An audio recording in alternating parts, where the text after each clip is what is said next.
Hey guys, it's Tim coming at you with a brand new comic book review, this time of the brand new Thunderbolts series coming out of the wake of Avengers Standoff. The series is written by Jim Zub with art by John Malin, and it basically is a reuniting of the original Thunderbolts team, save for Songbird and Baron Zemo. Zemo for obvious reasons, Songbird because she's on the AIM team right now. So taking over leadership duties of the team is Winter Soldier, who is the one who broke them out of Pleasant Hills in the Avengers Standoff event. Bucky's formed the team because he's taken over Nick Fury's duties after his death of being the man on the wall, the singular force that protects the Earth from intergalactic, interstellar, and interdimensional threats, and the Thunderbolts are here to help him do that. He's formed the team on the idea of doing what's right regardless of what the consequence is. So him and the rest of the team, them being villains and him for breaking them out, are all at the moment fugitives. And that's basically where the series starts off from. The team is following leads of a series of files that Nick Fury left behind with everything that he had accumulated up to that point. The rest of the series outside of that is basically the misadventures of all these different personalities living together under one roof.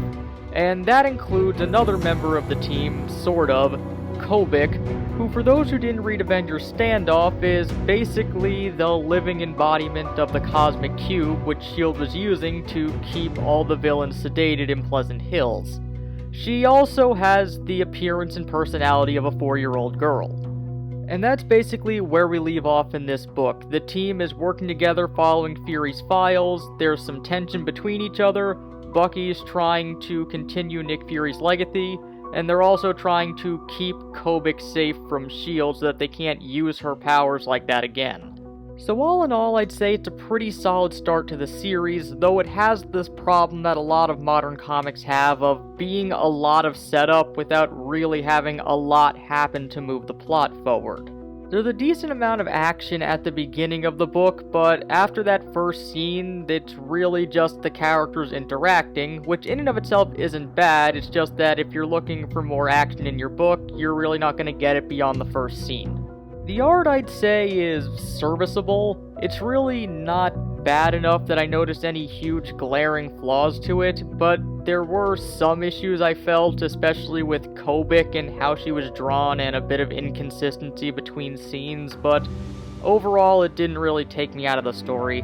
One other problem that I have, which is fairly minor in the grand scheme of things, but important enough because of the concept of the Thunderbolts, is that with the exception of Moonstone, and potentially Fixer, though he's a bit inconsistent sometimes between scenes, is that none of these former villains actually feel like they used to be villains. Like, personality-wise, any of these could have just been heroes from the start and you really wouldn't know the difference.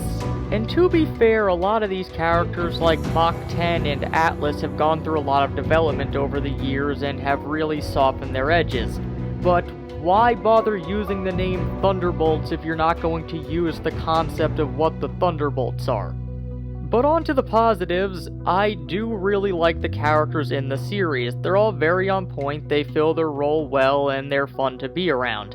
Even when Moonstone and Winter Soldier are arguing because of their differences in personality and ideology, it still doesn't feel jarring or anything. Everyone is written fairly strongly. Especially Bucky himself, who comes across really strong in his interactions with the other team members, with Kobik, and even in his actions and his narration. I'd give the series, at the start right now, a solid 8 out of 10. I think it's worth picking up if you're interested in any of these characters, even just the Winter Soldier, and I don't think that you'll regret your purchase if you get this. Once this arc ends, I'll be back with an overarching review of the whole thing, but until then, this has been Tim from the Hybrid Network, signing out.